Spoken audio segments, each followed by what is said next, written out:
Hey y'all, this will be brief. Something I would like to share that's on my heart.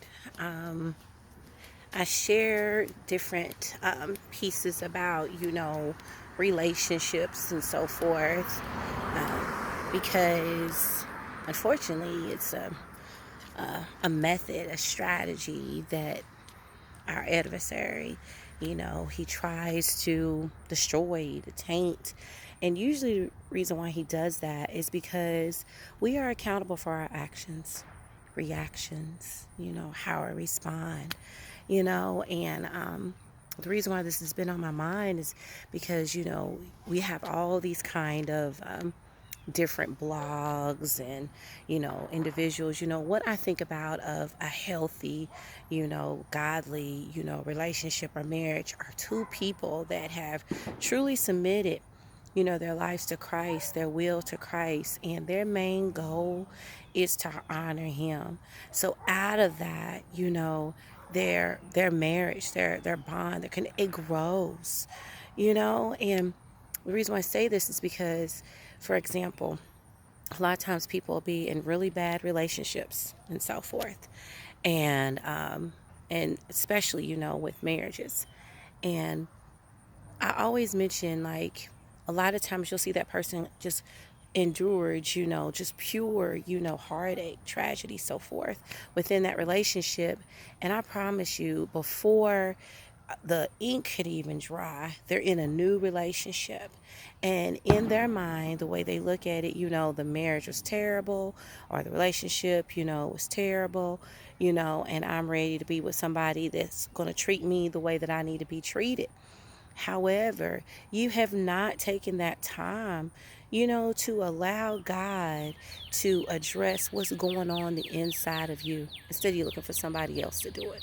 I'm gonna give you the example. I remember when I was in my marriage, and I remember during that marriage, it was a really bad marriage. It was a horrible marriage, and I remember I was talking, I was praying to the Lord about helping me, to pretty much I wanted to be out of the marriage.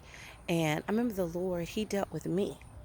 It didn't matter about, what my now ex-husband, what he was doing and so forth, not as if it was okay, but he addressed what is going on with me. Dwayne, are you still loving? Are you still forgiving? You know, and the more I prayed for him, the more God dealt with what was going on with my heart, what was going on with my thoughts, and that's so important.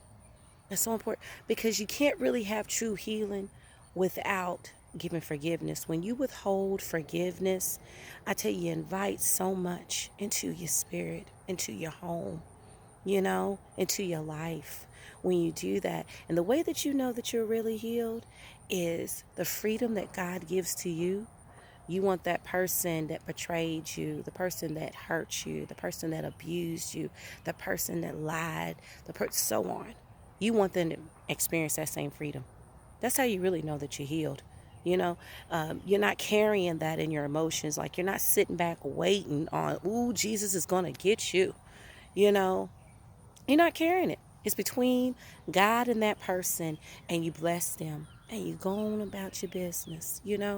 It's one thing when, we just get up and we just pretty much just leave, and we don't keep in mind that we may didn't do things the right way when we got in the relationship. I hear people, will ask questions about, such and such said they were fornicating and they've been married for 15, 20 years, or such and such said, they asked, if they could have a sexual relationship and they've been married for 30. Stop comparing. A lot of times people are experiencing, the grace of God. And even though when someone gets married, they become one, honey, it's an individual choice to live for Jesus. You can't live it for somebody else. you know so that's what people fail to realize. Just because your husband is sold out for Christ doesn't make, the wife to be sold out for Christ. His relationship with the Lord is his relationship with the Lord. His wife relationship with the Lord, that's her relationship with the Lord. And I tell you, it's something when you have two people that are surrendered and submitted to Christ and allow him to shape them and make him make each other, what they need to be the living out the vision and promise that he has for their life. So I want you to really think about your choices, your words, and really your actions and reactions to things. The word of God commands us, to love. He commands us to forgive. That applies to people that mistreat us. No love.